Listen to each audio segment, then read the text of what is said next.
dowladda waddanka Jabuutina maanta waxay xidhay xadka ay la wadaagto Somaliland si ay uga hortagto fiditaanka cudurka coronavirus. haddaba si toos ah waxa khadka ugu jira wariyaha telefishinka Home Cable ee magaalada Saylac Maxamed Cawaale Daahir. Maxamed Cawaale, haddii aadna maqlayso bal faahfaahin waxaad ka bixisaa xidhitaankaasi la sheegayo in maanta dowladda waddanka Jabuuti ay xidhay xadka ay la wadaagto Somaliland. aadiya si fiican waan ku maqlayaa xasan galleer sida aad sheegtay magaalada Looyacad oo ay ku taalla xuduudka galbeed ee dalka Somaliland isla markaana ay la wadaagto dalka Jabuuti ayaa saaka warbixinta waxa nagu soo gaadhay in magaalada ay dhinaca Jabuuti laga xidhay xadka taas oo muhiim u ah isku socodka labada dhinac waxyaabaha aw saameynta ku yeesheen waxa kamid ah xoolo dhaqatada deegaankan Bariisle ama ilaa Saylac area anaha waxa loo iibgeeyaa subaxdii oo loola kalaha magaalada Jabuuti ee caasimadda dalka Jabuuti aanadii dib baa loo soo celiyay sidoo kale dhinaca dalka Jabuuti waxa ka soo talaaba waxyaabaha maacuunta ee ay dadku nolol maalmeedka u adeegsadaan sida xawaashka iyo roodhida iyo magaranaysa ay alaabo kale saas darteed waxa xagga Jabuuti ayna lagu hakiyay roodhidii la sugayay inay soo talowdo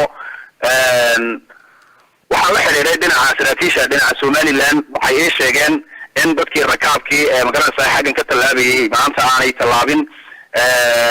roodhidina sidaas oo kale la celiyay hasaatay galabta wararka soo gaaraya dib aan la xiriiray waxay sheegayaan in roodhidii awal ay baabuur yaro caasiya ama ay la soo talaabi jireen xaajeedo dhinaca dalka Jabuuti oo ay keeni jireen magaalada Looyacad gudaheeda sidaan loogu soo qaybin jiray magaalooyinka Looyacad Bariisle Toqoshi Ashcado ilaa Saylac ay soo talaabin balse ay dadku u doonteen xagga dhinaca xadka Jabuuti la soo dhigay halkaana ay ka soo daldasheen roodhidii laga soo qaatay balse aanay caanihii talaabin geesta kale waxa iyadu wali sidii isku socodka caadiga ah gaadiidka waaweyn ee xamuulka oo ka soo qaada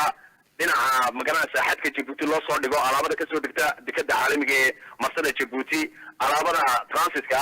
waxa la sheegay oo ay xaqiijiyeen saraakiisha maaliyadda dhinaca Somaliland inuu isku socodkaasi uu caadi yahay ahaana doono sida ay filayaan caadigiisa oo ay ku soo magaranaysa ay u soo talaabi jireen sidii awal baa u soo talaabiyeen asaate mas'uuliyiintu waxay sheegeen in sida ay Jabuuti muddo 14 maalmood sida ay warka ku heleen ay ka xunnaani doono xadku inkastoo la filayo inay wax iska bedeli doonaan taayna waxa ay saameyn ku leedahay ma sabab kale oo dhinaca siyaasadda asaate waxa lagu macneeyay xanuunkan coronavirus ee saameynta ku yeeshay wadamada geeska toddobaadii la soo dhaafay marka Maxamed Cawaale sida aad sheegtay dadku aad bay isugu xidhnaayeen oo dhinac kasta waxba ka soo gudbayay marka hadii muddo 24 maalmood uu xadku sii xidhnaado saameyn ilaa intee leega ayuu ku yeelanayaa dadka deegaanka ee labada dhinac xasan galleer waa su'aal aad u wanaagsan tusaale haddaan ku siiyo dadka ma garanaysa xagga caafimaadka oo kale hooyada iyo dhallaanka laga qaban kari waayo wax xarumaha caafimaadka ee magaalooyinka Saylac iyo Looyacad waxa siinaysa in loo talaabo dhinaca dalka Jabuuti taasoo xukuumadda Jabuuti u fududeysay gobolkan iyo deegaanada xeebta wixii magaranaysa loo awoodi kari waayo in wax laga qabto caafimaadkooda lagu tacaali kari waayo in ambulanska Somaliland si toos ah loo talaabo habeenay dharaarba xagga shana loo soo dhigo ambulance ama mararka qaarkood ba lagu sii daayo si toos ah ambulanskii saarnaa lama filayo inay taasi saameyn ku yeelan doonto dhinaca isku socodka maadaama oo loo ogol yahay in baabuurtii waaweyn ee transitkii intay xadka dhinaca Jabuuti u talaabaan ay alaabtiina soo raraan iminkana aan kula hadlayo dhowr gaari ayaa maaliyaddu ay xaqiijiyeen dhinaca Somaliland inay soo talaabayaan kuna soo beegan yihiin kastamka magaalada Saylac si loo cashuuro saas darteed maadaama oo daruuriyaadka noocaas loo ogol yahay ma aaminsinin sida mas'uuliyiintu bay sheegeen in dadka waa xaaladaha ugu adag ee dhinaca Jabuuti ay dhinacan gobolka Saylac uu kaga tirsan yahay kamid tahay dhowr bilood ka hor ama bishii horeba magaalada Looyacad oo bilaabiyay waxay uga soo talaabi jireen biyo booyba dhinaca Jabuuti ka keeni jirtay oo diris wanaaga iyo qaybka magaranaysa isku talowga hadii mesela ay maanta dhacaan in ceelasha biyaha ee ay dadku ka cabaan